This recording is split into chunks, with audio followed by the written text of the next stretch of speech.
বিয়ের বর কিংবা কনে উভয়ের যে সাজসজ্জা পোশাক আশাক সবকিছুই খরচ কিন্তু বহন করছে এই আলহাজ শামসুল হক ফাউন্ডেশন, অর্থাৎ যে সংস্থাটি রয়েছে। শুধু তাই নয়, এর বাইরে আরও অনেক বিশেষ আকর্ষণীয় কিছু বিষয় তো রয়েছেই। অর্থাৎ যারা বর কনে আছে তাদের জন্য কক্সবাজারে হানিমুনের প্যাকেজও কিন্তু রয়েছে এই প্যাকেজের মধ্যে কিংবা এই অনুষ্ঠানের মধ্যে। অর্থাৎ সব খরচ কিন্তু বহন করা হচ্ছে শামসুল হক ফাউন্ডেশনের কাছ থেকে।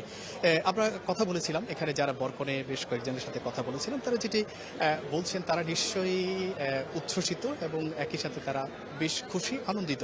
কারণ তারা যেটি চিন্তা করছেন, সমাজে এখন অতিরিক্ত কাবিনের যে প্রথা রয়েছে, একই সাথে যৌতুকের বিষয়টি কিন্তু এখনও কিছু কিছু জায়গায় ইতিমধ্যে রয়ে গেছে। ফলে সেটি থেকে বেরিয়ে আসতে পেরে তারাও কিন্তু খুশি। এবং সবচেয়ে যে মজার বিষয় হচ্ছে আসলে কোনো খরচ কিন্তু তাদেরকে বহন করতে হচ্ছে না।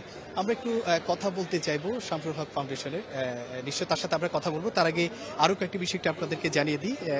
চট্টগ্রাম নগরীর একটি কনভেনশন সেন্টারেই কিন্তু এই আয়োজন চলছে এবং সেখানেই কিন্তু সব আয়োজন কিন্তু এখানে চলছে।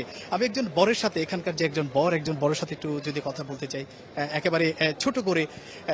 আপনাকে স্বাগত, আপনাদের দুজনকে আবারও স্বাগত জানাচ্ছি চ্যানেল 24 এর পক্ষ থেকে।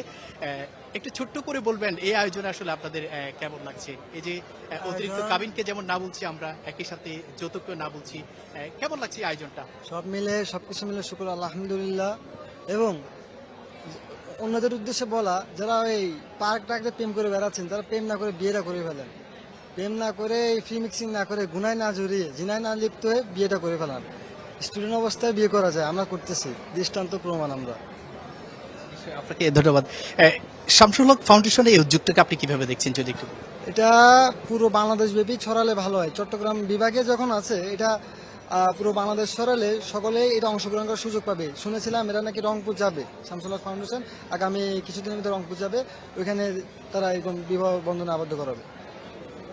জি, আপনাকে অসংখ্য ধন্যবাদ। আমরা একটু আরেকজনের সাথে একটু যদি কথা বলার চেষ্টা করি।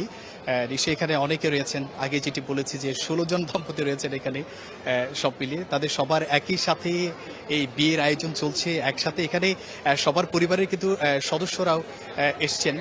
আরেকজনের সাথে যদি একটু ছোট করে কথা বলতে চাই, একটু আপনাকে স্বাগত, অভিনন্দন আপনাদের নবজীবনে। আমরা স্বাগত জানাচ্ছি, অভিনন্দন জানাচ্ছি। এই উদ্যোগটাকে আসলে কেমন লাগছে, কিভাবে?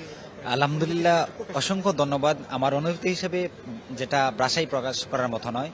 বর্তমান সময় এমন একটি সময় আমরা বর্তমান সময়ে এই বসবাস করতেছি, যে সময়টার মধ্যে সমাজের মধ্যে গুনাহের কাজ, জিনা, এটা সহজ হয়ে গেছে এবং বিবাহটা কঠিন হয়ে গেছে।